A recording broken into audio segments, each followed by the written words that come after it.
God doesn't have an ontological son. What does it mean for someone to have an ontological son?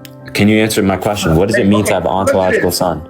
This is so dishonest. Tell me what an ontological son means. Next time, if you don't know what something means, you could ask. Tell me what an ontological son is.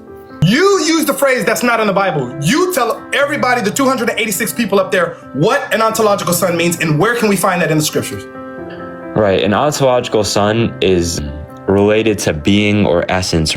Related to being or essence. Related to being or essence, right? So an ontological son would be like a literal son, right?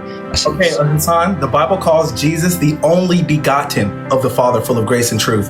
Do you know what the word, let me ask you a question. Do you know what the word begotten means? Yeah, it means to be, it literally means to be birthed. It literally means to be birthed. It literally means to be birthed. Right? Hey, hold on. The word begotten means to be brought forth of one's own personal essence.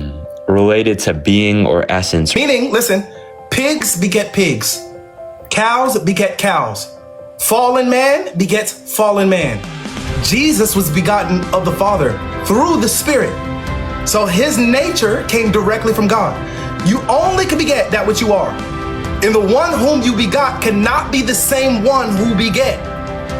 So when the Bible says that he was begotten of the Father, full of grace and truth, the very essence of who he was God. That's what the Bible says in 1 Timothy chapter 3, verse 16, for God was manifested in the flesh, justified by the Spirit, seen among the angels, and preached among the Gentiles. Yeah, so preached among the Gentiles. We talked about him being a light to the Gentiles.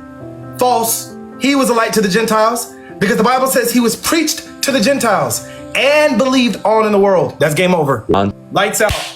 He's done.